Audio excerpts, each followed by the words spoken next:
सोनागाची के बारे में जो भी जानते हो शायद वो पूरी तरह से गलत हो। एशिया के सबसे इनफेमस रेड लाइट एरिया की शुरुआत इंडिया ने नहीं बल्कि ब्रिटिशर्स ने की थी, और वो भी एक सीक्रेट मिलिट्री एक्सपेरिमेंट के तौर पर। और सबसे शॉकिंग बात, इस सच को दुनिया के सामने कभी लाया ही नहीं गया। हिस्ट्री का एक ऐसा हिस्सा दबाया गया जहाँ ब्रिटिश ने टारगेट किया सबसे पहले यंग विडोज को, क्योंकि सोसाइटी उन्हें ऑलरेडी इग्नोर करती थी और ब्रिटिश इनके हेल्पलेसनेस का फायदा उठाते थे। ऐसे केसेस डॉक्यूमेंटेड है जहाँ विडोज को मेडिकल इंस्पेक्शन के नाम पर उठाया जाता था और जस्टिफिकेशन बस एक लाइन में लिख दिया जाता था, वॉलेंटियरी रजिस्टर्ड। आप सुन के चौंक जाओगे कि ब्रिटिश रजिस्ट्रेशन का मतलब था आपका शरीर अब ब्रिटिश गवर्नमेंट का है। रजिस्टर्ड वुमन अगर भागती थी तो पुलिस उन्हें प्रॉपर्टी लॉस के केस में अरेस्ट करती थी, यानी ब्रिटिश के लिए वो सिटीजन्स नहीं बल्कि एसेट्स थी। यहाँ आपने कभी सोचा है कि कोलकाता में हजारों जगह थी, पर सोनागाची को ही क्यों चुना गया? क्योंकि 3 British power centre, fort William, Dalhousie square और लाल बाजार पुलिस हेडक्वार्टर्स मिलकर एक ट्रायंगल बनाते थे, और इस ट्रायंगल के बीच एक ऐसा एरिया चाहिए था जो ब्रिटिश सोल्जर को इजीली एक्सेसिबल हो। यानी कि सोनागाची इंटेंशनली एक मैप पर पेंसिल से डिजाइन किया गया जोन था।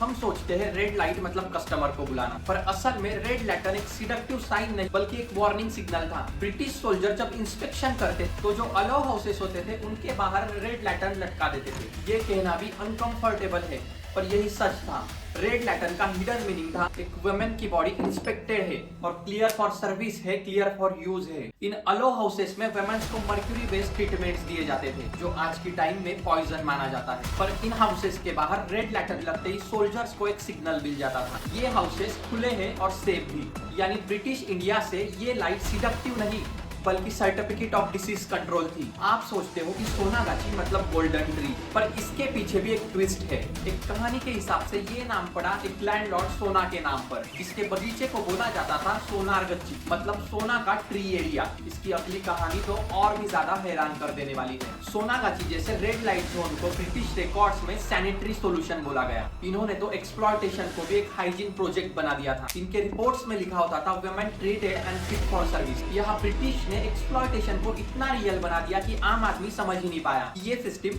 कब रियलिटी बन गया। लॉक हॉस्पिटल, ये नाम अभी तक लोग समझ नहीं पाते। यहाँ लॉक का मतलब था women's were literally locked inside. Treatment में मर्क्यूरी पेस्ट, आइसोलेशन और इंजेक्शन, इन सब को एक टॉर्चर के बराबर माना जाता। और final line, fit for service. Independence के बाद ब्रिटिश तो चले गए पर उनका डिजाइन सिस्टम का हिस्सा बन गया। हजारों महिलाएं आज भी इस सिस्टम में फंसी हैं और एक्सप्लॉयटेशन को झेल रही है। सबसे बड़ा सवाल तो ये है कि क्या सोनागाची इवॉल्व हो चुका है या हम 180 साल पहले के ब्रिटिश एक्सपेरिमेंट में ही जी रहे हैं? कमेंट में जरूर बताना। Follow for more,